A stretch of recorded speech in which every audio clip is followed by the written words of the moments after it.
My grandmother saying to me, I don't care what they tell you in school, Cleopatra was black.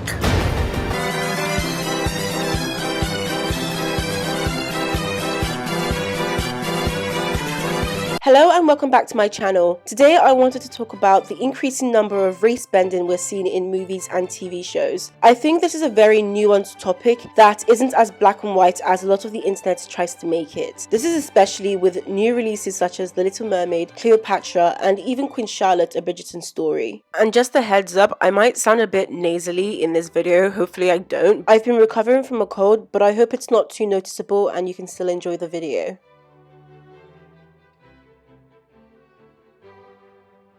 The Racebending.com website defines racebending as situations where a media content creator, this can be a movie studio or a publisher, changes the race and ethnicity of a character. This has been historically practiced by Hollywood and used to discriminate against people of color. If you remember, I talked a little bit on this in my video about the renaissance of Brendan Fraser and Ke Huy Quan and Hollywood's practice of yellowface, where white actors would be made to look Asian through makeup, for example, Mickey Rooney's character in Breakfast at Tiffany's. But it also included putting a white actor in the place of an Asian actor, for example, Scarlett Johansson in Ghost in the Shell, looking extra white as a Japanese character in a film set in Japan. Race bending has always existed in Hollywood, with the whitewashing of characters of colors. However, the uproar against race bending was almost non-existent when it was whitewashing characters of color. But ever since Hollywood has started casting actors of color in place of traditional white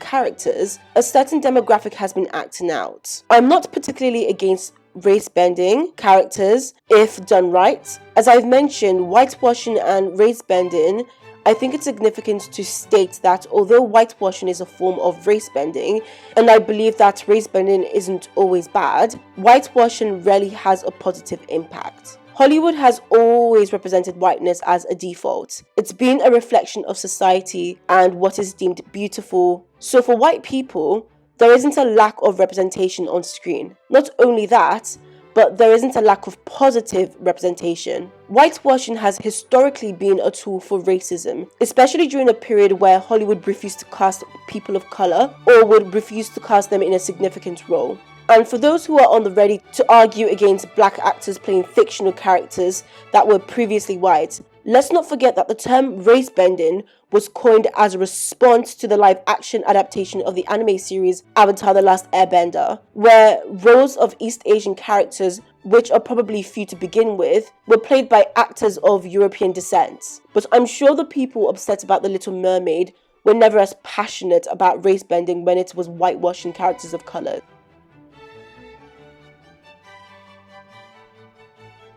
Race bending can be a great tool in representing a demographic that has been underrepresented in the film and TV industry. I'm sure we've all heard the slogan, representation matters, but that's not an empty saying, it's literally a fact. In a 2020 study, it was found that 74% of those polled reported that content being inclusive is a key factor when they are choosing what they will watch. This literally means that representation has the potential to generate more money for the entertainment industry. Why disenfranchise a demographic that's willing to literally give you their hard-earned money? We saw this with Black Panther. It was a film with a majority black cast, set in a fictional black homogenous country, and it made Marvel billions, not only in cinema tickets but also in merchandise. They were black people who were not only glad to see black representation in a Hollywood movie, but also African representation through costumes, settings, and culture witnessed on screen. So representation matters and it's impactful.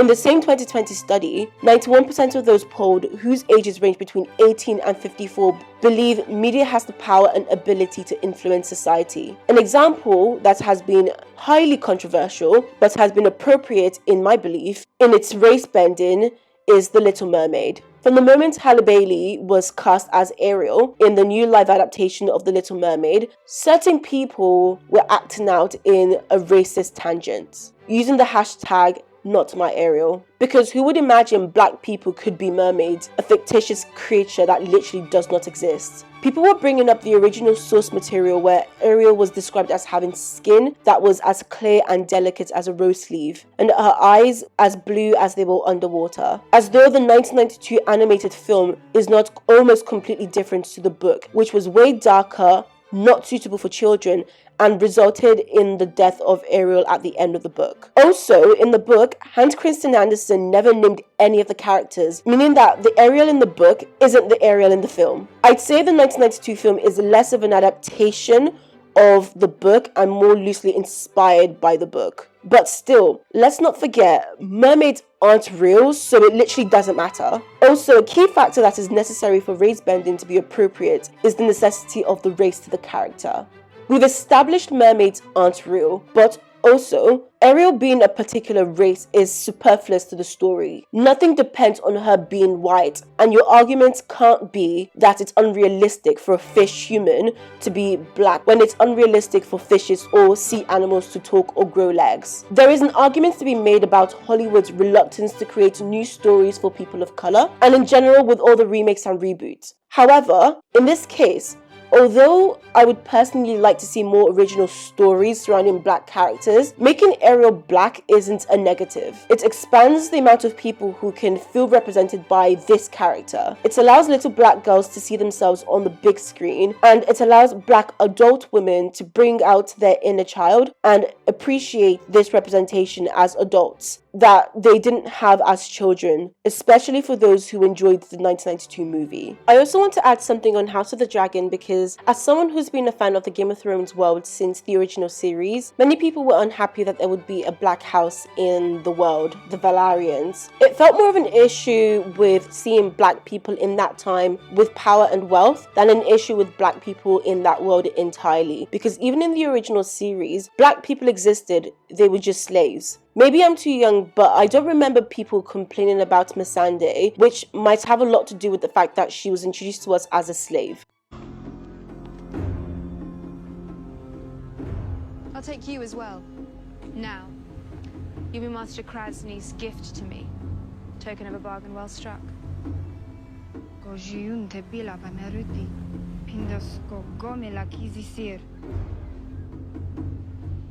The lack of nuance that, although during that period most black people out of their countries were indeed slaves, some were also free, wealthy, and prospering at the same time. So it's not out of the possibility that Corlys can belong to one of the most powerful houses in the realm. But most importantly, Game of Thrones and House of the Dragon is a fantasy, meaning it's not real. It's improbable unless dragons exist somewhere that I'm not aware of. And the irony of it all is that if it's realism you're looking for in a fantasy show, wealthy black people would have been more likely to exist in that time period than dragons, but I also don't know how much realism you should expect from a fantasy show.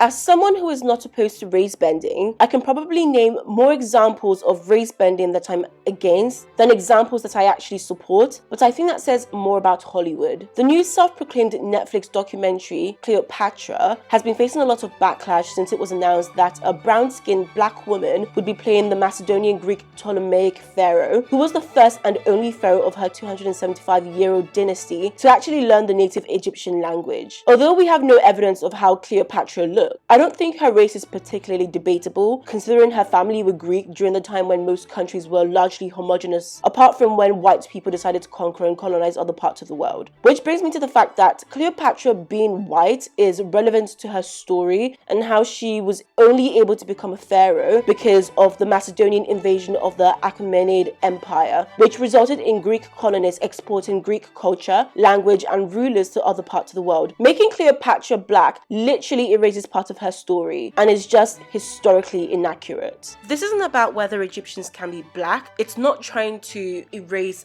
black Egyptians, but about the fact that Cleopatra just wasn't Egyptian, she was Greek. Because I've been seeing a lot of the American discourse surrounding the fact that Egypt is in Africa, so of course Cleopatra has to be black, without considering the fact that she wasn't Egyptian and the fact that her legitimacy as pharaoh comes from the colonization of Egypt. If Jada Pinkett Smith's purpose is to make more stories about historical black queens, there's not a shortage. For example, Amina the Queen of Zaria, modern-day northwest Nigeria, and Ya Asantewa, the queen mother of Ejisu in the Ashanti Empire, now modern-day Ghana. I think Egyptian people would have been well within their rights to be mad about a film or a series being made about Cleopatra, where she was portrayed as black, but excuses could have been made, like it has been for many historical dramas. However, a documentary has the purpose of educating and adding to the knowledge of the viewers. They can be a great alternative to reading about history. However, documentaries start to lose their legitimacy when Netflix would rather partake in white liberalism than actually produce content about African queens that were actually black. Making Cleopatra black doesn't do anything for black people. It's not representing black people on screen and becomes an empty gesture at representation. This is also the reason why I have complex feelings about Bridgerton. I enjoy the show but I've also met a lot of people, especially after the release of Queen Charlotte, who don't realize that Queen Charlotte and King George were actually real people that existed and were white. And yes, I know there are people who are going to come out and argue that it's fiction that's loosely inspired with facts, but this isn't The Little Mermaid, where mermaids don't exist. Queen Charlotte was a real monarch who's speculated but not proven to have been partly black, and even if she was, it would have likely been generations before her, meaning that even by today's standard, she would have been considered white. And that's saying something considering most people argue about whether or not Zendaya is black, and she's half black. If the purpose is for representation, there are also examples of people of colour, specifically black people during the Regency period and also other times in British history, who lived in England amongst the elites. That might have been an even more interesting concept, because we could examine how it would have been to exist among high society while also being black during the time where most people who look like you are slaves. You would still be able to show black people with wealth and opulence without making it seem as though the only reason they have wealth is because the king fell in love with a black woman and racism ceased to exist. We were two separate societies, divided by color, until a king fell in love with one of us. You could have all of that with the steaminess that Bridgerton is known for. I'm well aware this might be an unpopular opinion, but I want true black representation on screen, especially because we have so much of our own history that we don't need to race bend ourselves into white monarchs who probably would have been racist. I'm sure that with all I've said about the relevance of race while race bending, I don't want to see racists commenting about what if Martin Luther King was played by a white man, or Malcolm X or Muhammad Ali, because their race is essential to their stories. It's essential to history and how society has developed. It's also essential to the historical context of the time, which is why I've made my stance clear on shows such as Bridgerton, though I'll admit some of these are quite funny.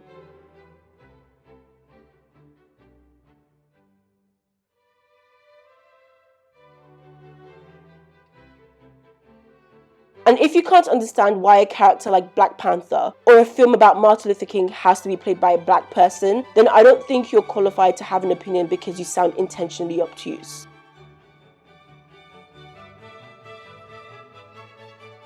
Race bending isn't always a bad thing.